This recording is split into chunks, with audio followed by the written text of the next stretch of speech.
A couple of weeks ago, I was super lucky slash fortunate slash grateful, whatever, to be invited out to Lisbon in Portugal by the team at LUMIX, who were holding their European summit. And at that event, they announced a brand new S1 Mark II. And lucky for me, they gave me the camera to test out for myself and see if it would work for me. So yeah, that was a couple of weeks ago and I've been using it every day since. And I'm happy to report that the S1 Mark II is the best camera I've ever used. End the video. No, in all seriousness, the S1 Mark II is an incredible camera. It is the best camera I've ever used, and I think it's the perfect camera for people like me who are hybrid shooters, you know, professional photographers and video makers, whatever. This camera does it all. Like, that's really good, but it's really hard to talk about because it's almost too good. Not too good, but like, it just makes it really hard to talk about. Really boring chat. My partner Ruth is always saying how negative I am as a person. You are so negative. Which I don't think is that true, but I thought, why not put that supposed negativity to the test and come up with 10 tiny flaws of the new LUMIX S1 Mark II. So let's scrape the barrel and find some things wrong with an otherwise perfect camera. I'm not really sure that this video is what LUMIX had in mind when they invited me out to Portugal, but anyway, let's do it.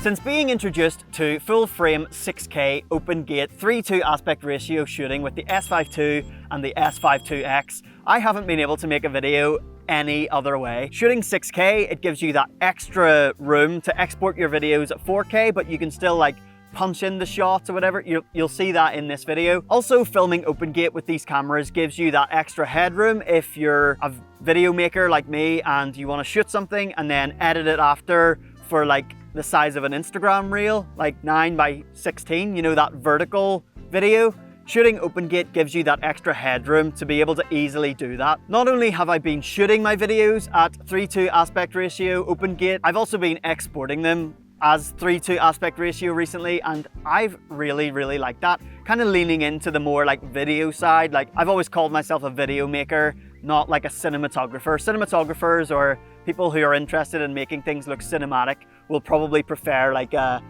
more narrow, squished, like a cropped image. I love the fact that shooting open gate gives me all the information, like the full size of the sensor to play with, and then I can crop after. As I've been shooting more and more open gate 6K footage with my S1II and my S9, I found myself shooting less and less slow motion, as open gate, you can't shoot open gate at higher frame rates on those cameras. So when dreaming of a brand new LUMIX camera, I was really hoping for the ability to shoot 6K open gate at a higher frame rate, say like 50p, and I can report that the S1 Mark II doesn't do that. But there is a compromise that LUMIX has provided, and that's the ability to shoot open gate 5.1K, but at a higher frame rate of 50 or 60p. So that 5.1K 3:2 aspect ratio open gate setting of 25 and 50p, they're going to be like my two main ones when shooting with the S1 Mark II going forward. And I'm really glad that LUMIX have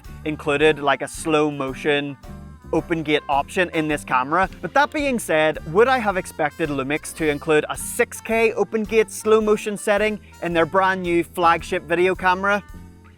Yeah, I probably would have, and I think a lot of you out there were probably expecting the same thing. Another new thing that LUMIX has introduced with the S1 Mark II is a new aspect ratio for the LUMIX cameras, and that is CinemaScope. So 2.4:1 aspect ratio, I believe. In the S1 Mark II, you can shoot CinemaScope 4K at 25 or 30, 50 or 60, or 100 or 120. Although when I was testing it for myself, I couldn't get subject detection to work at 100p, so maybe that's something that they haven't included. Another recording mode that is in the S1 Mark II is the ability to shoot 5.9K at 25 or 30 and 50 or 60p. But when I looked on the camera, 5.9K, it's like 16:9. So actually shooting 5.1K gives you more headroom than shooting 5.9K, which is a lot wider, but less headroom. So that's why I think I'm going to stick to the 5.1K open gate 25 and 50p. That works for me. This camera has a brand new sensor for LUMIX inside it, so it's a full frame, partially stacked 24 megapixel sensor, and partially stacked basically means it's fast, like really fast. And a fast sensor means like faster frame rates, like it can shoot more photographs and shoot faster frame rates with video, bigger videos, and also less rolling shutter if that's something that's important to you. I have absolutely no problem with the sensor in this camera, it's great, but to deal with the speed of the sensor, like, you know, all the images that you can capture and all the high quality videos, all that sort of stuff, LUMIX have included a CFast Express Type B card in here, along with an SD card. And personally, I find that really annoying. I have no other cameras that take a CFast Express Type B card. So now when I'm out shooting, like say on a trip or at a wedding or something, I'm gonna have to invest in a whole bunch of extra CFast Express Type B cards and always have two different types of cards. I think as well, CFast Express Type B cards are a fair bit more expensive than SD cards, so that's something to think about if you're, you know, considering buying this camera. So in Lisbon, when the LUMIX team announced the S1 Mark II, everyone was really, really excited, and I was sitting there like feeling a little bit confused. Releasing 3 camera bodies in 1 year, like releasing one at the start of the year and then 2 in the middle of the year. One of them's called the S1 Mark II, which is this one. Then there's the S1 Mark II-E. Then there's the S1R Mark II. All the cameras are full frame. All of them have the same bodies, the same LCD screen, the same viewfinder, the same card slots. Like, initially I was pretty confused, and I'm like a LUMIX mega fan. So if you're out there and you're a little bit confused between these 3 cameras, here is a rough rundown. So we'll start with the first camera that LUMIX announced earlier this year, the S1R II. Basically, I've nicknamed that camera Hungry because it's really, really hungry. It takes really, really big photographs and really big 8K videos because of its sensor. The downsides to having such a big sensor is that it's really hungry for power as well. So the batteries don't last as long as they would on this camera, I believe. And also having such a big sensor in that camera, I've heard from other LUMIX creators that the camera can be quite slow. So Hungry, or the S1R II, is LUMIX's main photography camera. I think out of the 3 of these cameras, that one is the main photography one. So this one here, the S1 Mark II, I think is the main video camera, and I call this camera Speedy because of its partially stacked, really fast sensor. This camera is really fast, it's versatile, it's reliable, and I've been loving using it despite this video of 10 tiny flaws. The third camera in this lineup is the S1 Mark II-E, which sits in between Hungry and Speedy as like the kind of budget-friendly version. It's got like the same body as these cameras, but has a different sensor, and kind of the specs feel like it's more of like a S5 Mark III in an S1 body. Luckily for me, my choice of the 3 would be the S1 Mark II, and that was the one that I was given. I'm a hybrid shooter, so I shoot photography and video. I don't think I need more than 24 megapixels ever, and having a fast sensor like this S1 Mark II appeals to me more than like a giant sensor that drains the batteries like the S1R II. This is all starting to remind me of like the beginning of a Pokemon game, you know, Professor Oak with the 3 Pokeballs. S1 Mark II, I choose you. Oh dear. Something that LUMIX has always been awesome at is allowing you to customize pretty much every single button and dial on their cameras, and this camera is no different. One thing that they've introduced in this range is a big red record button on the front, and I guess that's for people who like to film themselves or something, you know, filming yourself, you can press the button. I don't know, 5 minutes into shooting with this camera, I had accidentally pressed it and recorded 10 little clips of like my feet out of focus. So I went into the function button menu and very quickly turned that button off. I still have it turned off, but maybe in the future I'll change it to something like turning on frame markers or something that doesn't like start recording videos and burn my battery and take up card space or whatever. If you have any ideas what you think I should turn this big red record button into, drop them in the comments below.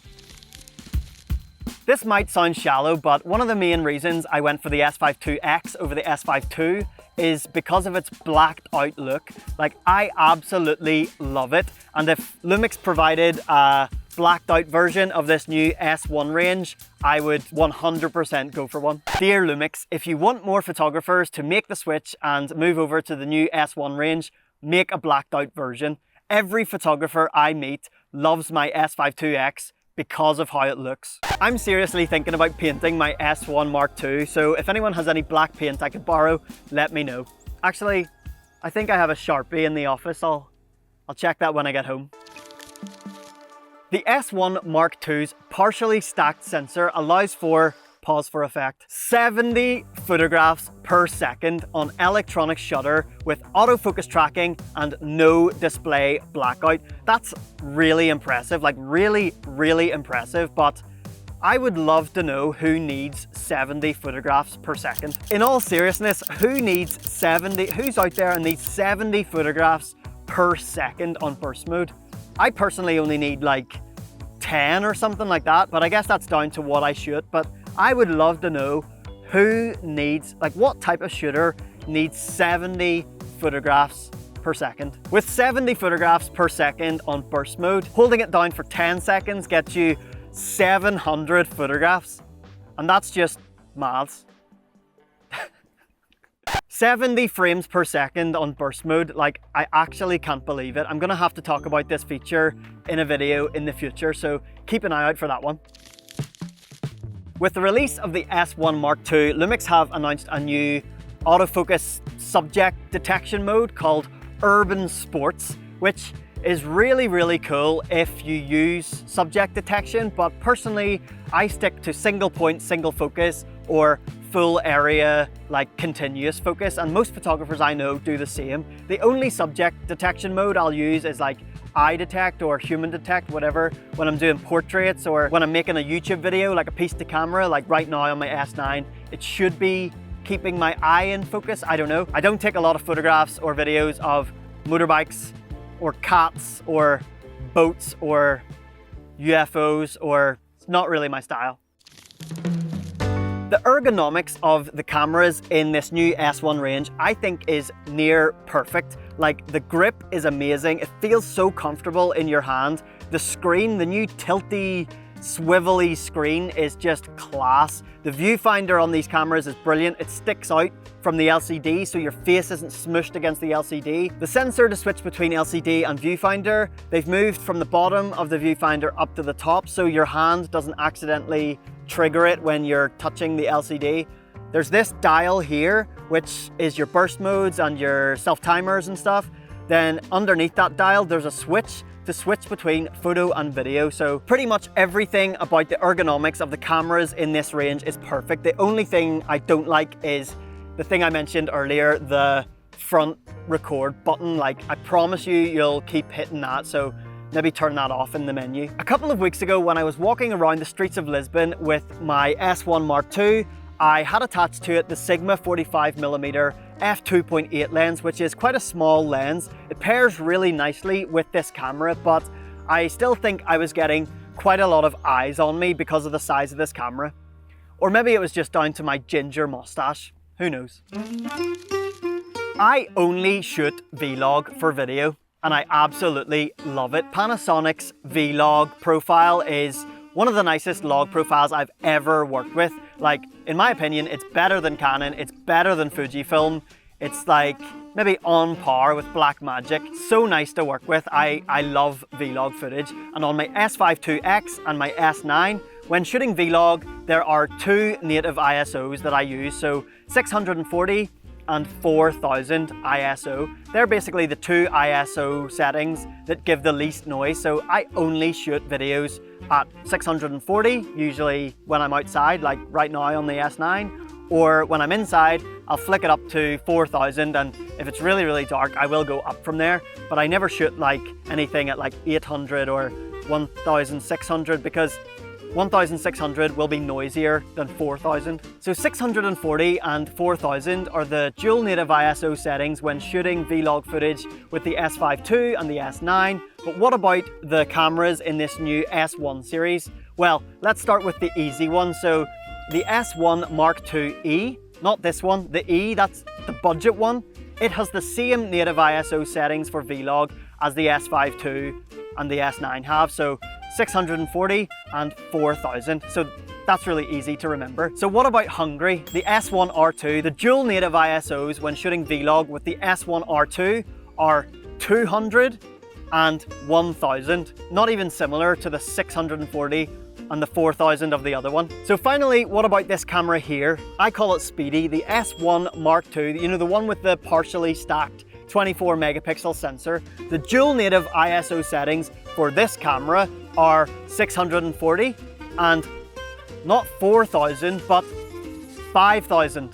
So jump up from 4000, 4000 is really noisy, jump up to 5000, perfectly clean. With the second native ISO setting of 5000, that might mean that this camera is better than the other two in low light. I just know for a fact that I'll be out filming with this camera and I'll film the whole thing at 4000 ISO, get it back and be like, why is it so noisy? Look, ultimately, it's not a big issue. Like, you buy one camera and you memorize what ISO settings give you the least amount of noise. That's just what you do. But it's kind of confusing when you have multiple cameras, like 3 cameras, all in the same range, different sensors and different ISO settings. As I said earlier, LUMIX cameras are like super customizable, but one thing I wish they would include in their cameras is the ability to hide all the ISO settings that you don't use, or what would be better is to star the ISO settings that you do use, like the main ones you do use. So with this camera, I will pretty much only ever use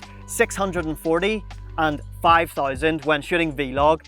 And I counted in this camera, and between 640 and 5000 ISO, there are something like 9 scrolls of the wheel. So if I'm taking a shot outside at 640 ISO and then I run inside to get another shot, to change the camera between 640 and 5000, I have to scroll the wheel 9 times. I end up just going like this, and then I go too far and then I have to go back. If LUMIX could introduce a way to star the 2 main ones that you use, just jump between the 2 native ISO settings, that would be incredible. LUMIX, I hope you're listening.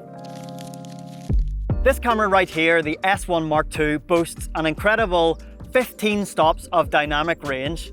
Well, actually it's 14 stops. To get the 15 stops, you have to turn on a setting here called Dynamic Range Boost. So when you do that, Dynamic Range Boost on, it throws up a warning sign and it says, outputs a signal with wide dynamic range, good. Increases rolling shutter and reduces selectable options in record quality menu and ISO settings. So like, to get the maximum dynamic range, you gotta make a pile of compromises.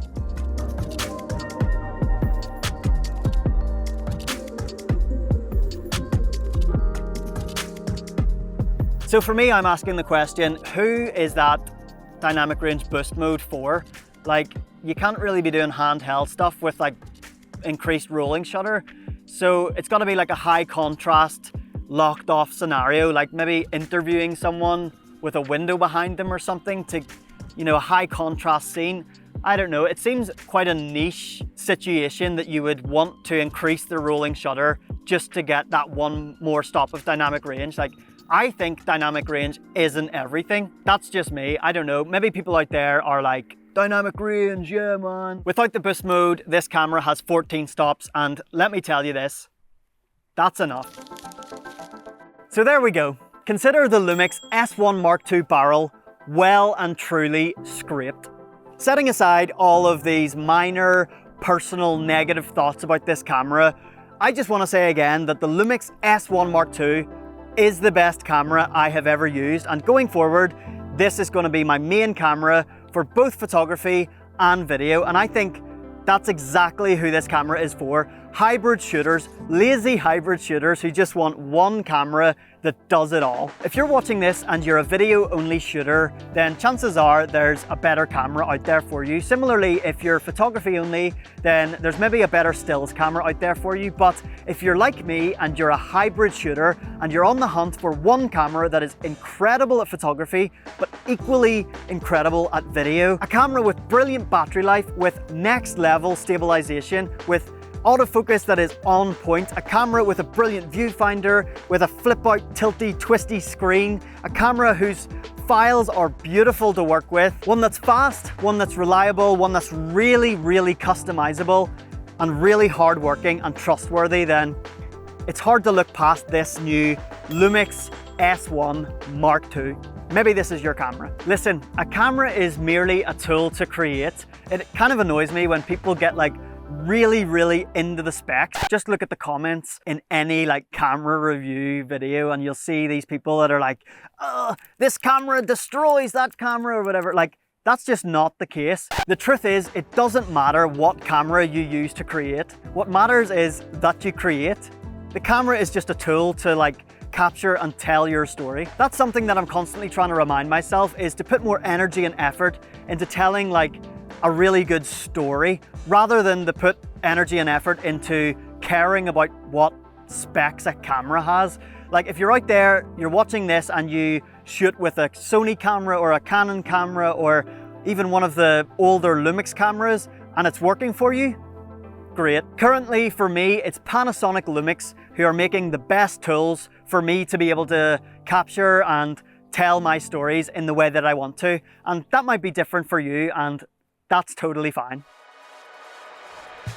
Anyway, I feel like the end of this video has maybe got away from me a little bit, so sorry about the ramble. As always, I'd love to hear your thoughts on this in the comments below, so if you're still watching, drop me a comment. I'd love to hear from you. One big final thank you goes to the LUMIX team for putting this camera in my hands. Also to the other LUMIX creators who I met out in Lisbon. It was so good to finally meet you all. If any of you are watching, say hi in the comments. To everyone who has made it this far, thank you so much for watching and I'm sure I'll see you in another video very, very soon. Hopefully my next video will be a bit less negative than this one. I don't think this video was that negative. I don't know. Anyway, yes, have a good day. See you later. Bye. The native ISOs for vlog footage on that camera are... I can't remember. I'll have to look it up. Thankfully, Josh Cameron provided a little cheat sheet. You're so negative. That's very high, wasn't it? You're so negative. Why am I going high? You're so negative. That's so acting. That's that one. You're so negative. That's why I can't be an actor.